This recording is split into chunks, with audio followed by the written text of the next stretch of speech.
Jadi dua adik Yesus itu jadi penulis Alkitab. Nah, mereka lahir setelah Yesus lahir. Yusuf mati muda, maka Yesus mengambil alih pekerjaan pemeliharaan orang tua, ibunya, dan saudara-saudaranya. Jadi menurut saya, Yesus tidak pergi kemana-mana, dibesarkan di Nazaret sambil sekolah dan kerja.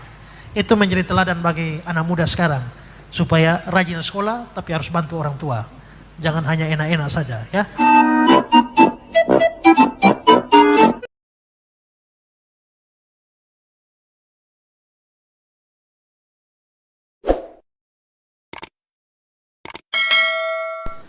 Assalamualaikum warahmatullahi wabarakatuh. Oke teman-temanku sekalian, selamat datang kembali di channel Islam News TV. Semoga kita semua selalu dalam lindungan Allah Subhanahu wa taala dan dalam keadaan sehat walafiat. Nah, pada kesempatan kali ini saya akan menayangkan atau memberikan sebuah reaksi terhadap sebuah video yang mana di dalam video tersebut ada sebuah forum dari Kristen dan di dalamnya terdapat seorang jemaat menanyakan kepada narasumber atau kepada pendeta, yakni di manakah Yesus ketika umur 12 sampai 30 tahun. Nah, narasumber tersebut adalah pendeta Ezra Soru. Nah, dari pertanyaan tersebut, apa jawaban dari pendeta Ezra Soru kali ini? Nah, namun sebelum saya tayangkan video tersebut, jangan lupa bantu dukung channel ini dengan cara klik tombol subscribe, like, komen, dan share. Dan juga nyalakan lonceng notifikasinya, agar teman-temanku sekalian tidak ketinggalan mengenai informasi-informasi terupdate yang akan ditayangkan di channel ini. Nah, langsung saja yuk teman-teman, mari kita simak bersama videonya. Kita tahu kisah Yesus itu di Perjanjian Baru mengisahkan dari Yesus lahir sampai Yesus di umur 12 tahun, dan di umur 12 tahun Yesus itu hilang, tiba-tiba muncul di umur 30. Nah, pertanyaannya, kemana Yesus pada saat itu, dan kenapa kisah-kisah Yesus itu tidak ditulis? Kisah-kisah Yesus yang tertinggal menurut kenapa tidak ditulis di dalam Alkitab? Apakah karena belum ada penemuan manuskrip atau bapak-bapak gereja kuno dulu belum ada sejarahnya gitu loh Pak, belum ditemukan. Kira-kira Yesus itu Tuhan atau orang ya? Kok bisa pergi kayak gitu? Toh juga kisahnya itu tidak ada di dalam Alkitab. Nah, apabila memang agama tersebut benar-benar agama dari Tuhan, sudah pasti yang namanya riwayat-riwayat orang-orang penting terdahulu sudah pasti ada riwayatnya jelas, seperti halnya di dalam Al-Quran. Saudara bisa mendengar khotbah saya ya, di YouTube ada, judulnya The Lost Years of Jesus, tahun-tahun Yesus yang hilang. Ini memang mempersoalkan apa yang saudara tanya, karena Yesus memulai pekerjaannya dia berumur kira-kira 30 tahun.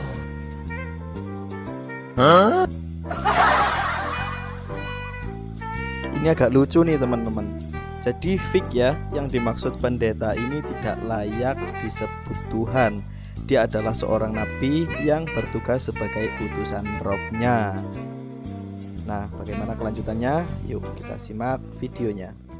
Padahal kita tahu bahwa masa kecil dia terakhir dicatat itu adalah umur 12 di Bait Allah ya. Dan setelah itu berarti ada sekitar 17 tahun yang hilang ya. Fik ya teman-teman, apa yang dikatakan tadi oleh pendeta Ezra Soru, teman-teman bisa nilai sendirilah. Masa Tuhan punya masa kecil? Tuhan atau manusia tuh? Ini ada berbagai macam pandangan seputar The Lost Years of Jesus. Saya ada berikan banyak kutipan dari Injil Al-Tufulia, ada, terus juga ada pandangan juga dari Pseudo Gospel of Matthew, Injil palsu Matius. Semakin aneh gak sih teman-teman? Ada Injil palsu pula yang dia kutip. Tapi kok di video lain ada nih pendeta Ezra Soru meminta ditunjukin mana Injil palsu katanya. Nah, yuk kita simak bersama videonya. Omongan dari gerombolan sebelah bahwa Alkitab Kristen itu sudah dipalsukan. Nah, untuk mereka yang selalu mengatakan demikian, saya ingin mengajukan beberapa pertanyaan. Pertama adalah siapa yang memalsukannya? Kedua, di mana dipalsukan? Siapa namanya? Di mana rumahnya? Hah? Ketiga, kapan memalsukannya? Keempat, apakah ada saksi-saksi yang menyaksikan pemalsuan itu? Kalau ada, siapa-siapa? Lalu yang kelima, apa bukti-bukti dari pemalsuan itu?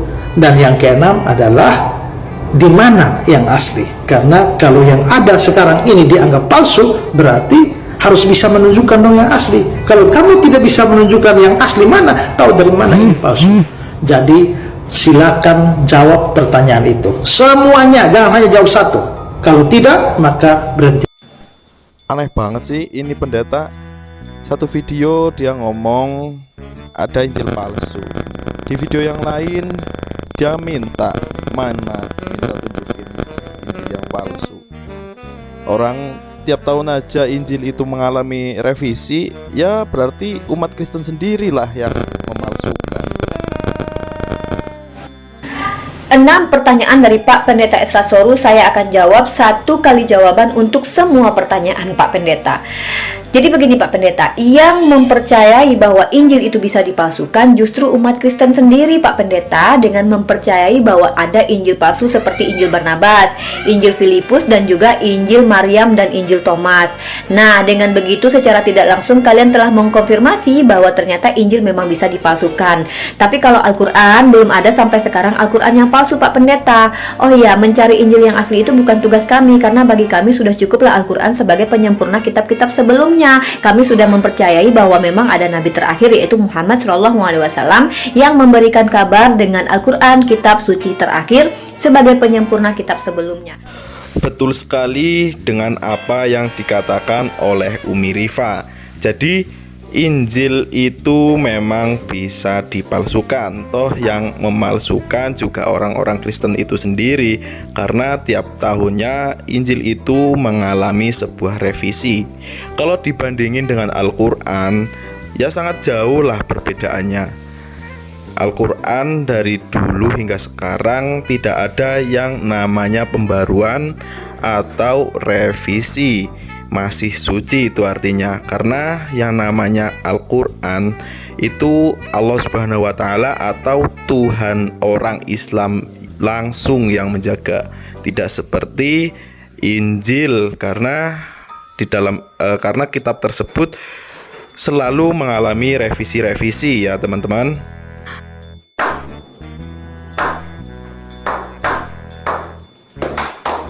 Berikan banyak kutipan dari Injil Al-Tufulia ada, terus juga ada pandangan juga dari Pseudo Gospel of Matthew, Injil palsu Matius. Lain itu namanya gila dan bego, saudara. Jangan ketawa Pak, sadar.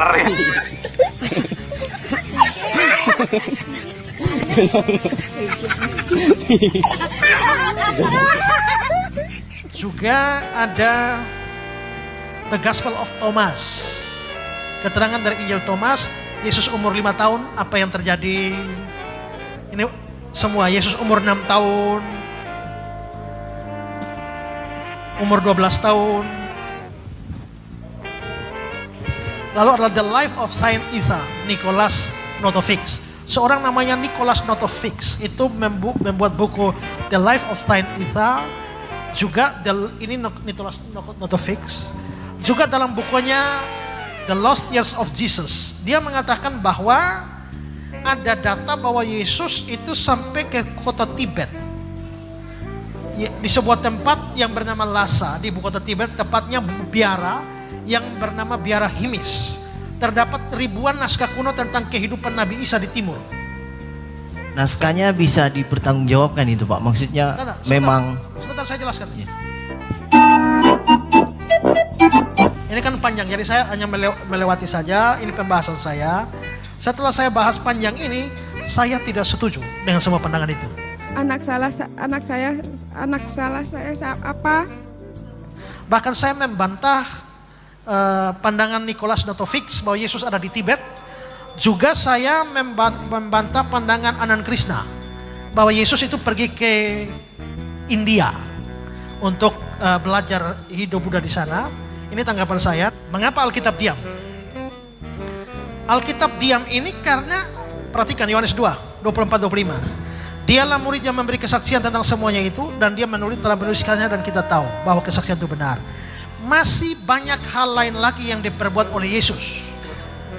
Ya, tapi jikalau semuanya itu harus dituliskan satu persatu, maka agaknya dunia ini tidak dapat memuat suatu kitab yang harus ditulis itu. Semua itu nongseng kalau kata orang Belanda, ya enggak? Terus Yohanes 20 ayat 30-31, memang masih banyak tanda lain dibuat Yesus di depan mata murid-muridnya yang tidak dicatat dalam kitab ini. Tapi semua yang tercantum di sini telah dicatat supaya kamu percaya bahwa Yesus Mesias Anak Allah. Perhatikan ini penting. Tujuan Alkitab ditulis adalah supaya kamu percaya Yesus Mesias Anak Allah, dan supaya kamu oleh imanmu memperoleh hidup dalam nama. Sadar ya kan. Jadi tujuan Alkitab ditulis bukan untuk memberitahu segala sesuatu tentang Yesus. Tujuannya memberi catatan supaya kita bisa percaya, dan itu cukup. Tanpa catatan tentang Yesus pada usia 13 sampai 29, kita tetap sudah bisa percaya. Jemaat minta bukti kok nggak dikasih sih Pak? Malah disuruh yang penting yakin. Ya, jemaat-jemaat Anda jadi nggak yakin karena nggak ada bukti. Nah teman-teman, coba teman-teman baca Matius 15:24 dan juga Matius 10:40 ya. Jadi ayat-ayat tersebut adalah ayat yang mana Yesus itu mengakui hanya sebagai utusan Tuhan, dan juga Yesus menyuruh hanya menyembah kepada Allah, bukan kepada dirinya ya teman-teman. Jadi Yesus itu bukanlah Tuhan, tetapi hanya sebagai utusan ya. Jadi dengan kata lain adalah bahwa mengapa itu tidak dicatat? Itu jelas karena dianggap tidak penting untuk dicatat. Ya. Nah, tapi muncul pertanyaan, Yesus itu memang pergi kemana pada usia itu?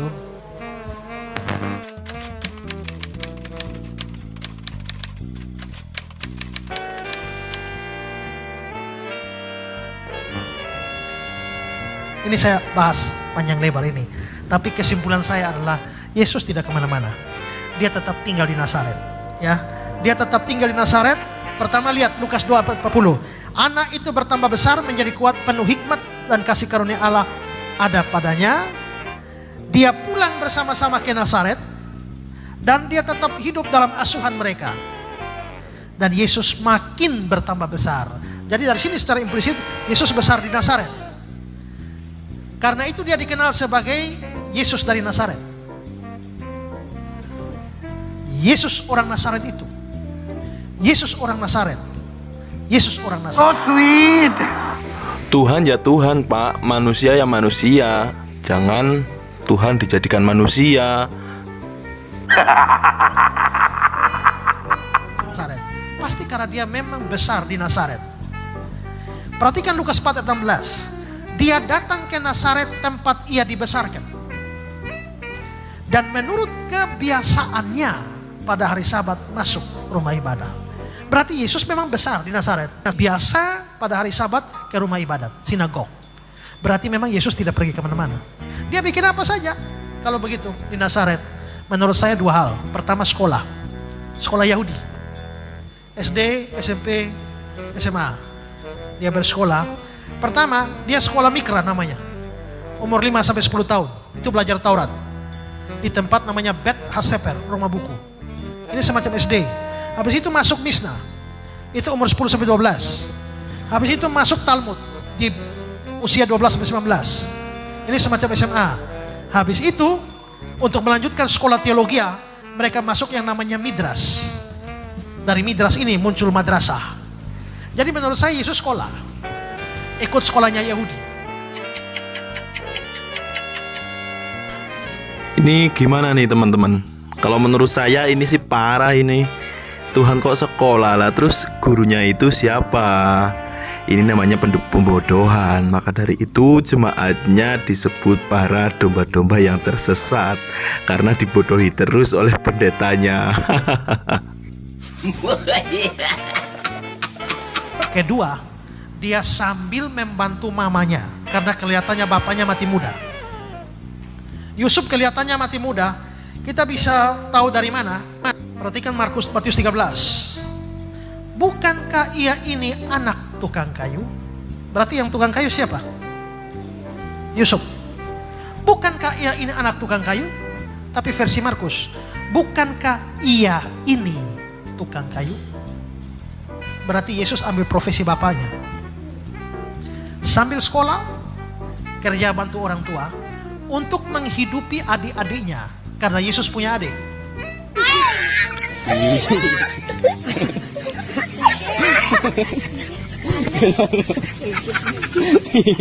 Adiknya Yesus siapa? Yaitu anak-anak yang dilahirkan oleh Yusuf dan Maria setelah Yesus lahir. Ada Yudas, ada Yakobus, ada Yoses. Adik Yesus itu dua menjadi penulis Alkitab. Surat Yakobus, itu Yakobus adik Yesus yang tulis, bukan Yakobus Rasul. Yakobus Rasul sudah mati. Kisah 12. Yang menulis surat Yudas, itu Yudas adiknya Yesus, bukan Yudas Iskariot. Jadi dua adik Yesus itu jadi penulis Alkitab. Nah, mereka lahir setelah Yesus lahir.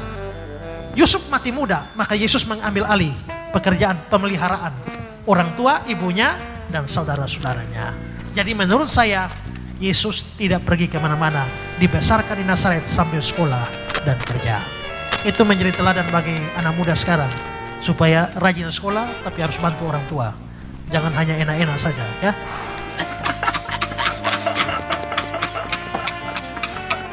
Tauladan sih tauladan, Pak. Tapi Anda ini gimana? Masa ada Tuhan sekolah, terus gurunya itu siapa? Tuhan belajar ke manusia gitu, atau siapa gurunya? Kalau urusan tauladan sih iya bagus, Yesus itu sekolah. Tapi Yesus itu Tuhan apa manusia? Masih membutuhkan ilmu juga. Kalau mau dijadikan sebagai tauladan itu ya kira-kira, masa manusia yang menjadi suri tauladan adalah Tuhan? Dari statusnya aja udah berbeda. Kalau mau jadi tauladan ya sama-sama manusia. Seperti halnya di Islam, Nabi Muhammad itu menjadi junjungan tinggi oleh umat Islam. Nah, kalau di Kristen yang jadi junjungan itu langsung Tuhan. Apa siapa sih sebenarnya Yesus itu? Aduh, nggak habis pikir, parah sih kalau orang ini nih. Nah, begitulah teman-teman, oten-oten jadi kebingungan nyari aslinya agama dia sendiri itu, seluk-beluknya, sumber-sumbernya itu gimana. Jadi ya memanglah yang namanya oten, tidak ada kejelasan, muter-muter terus, ya begitulah. Sekian dulu ya teman-teman dari video tersebut. Semoga ada hikmah yang diambil, dan semoga iman dan takwa kita kepada Allah itu semakin bertambah dengan adanya teman-teman melihat atau menyimak video barusan. Demikian dari saya. Apabila ada tutur kata yang kurang berkenan, saya mohon maaf. Wabillahi taufiq wal hidayah. Wassalamualaikum warahmatullahi wabarakatuh.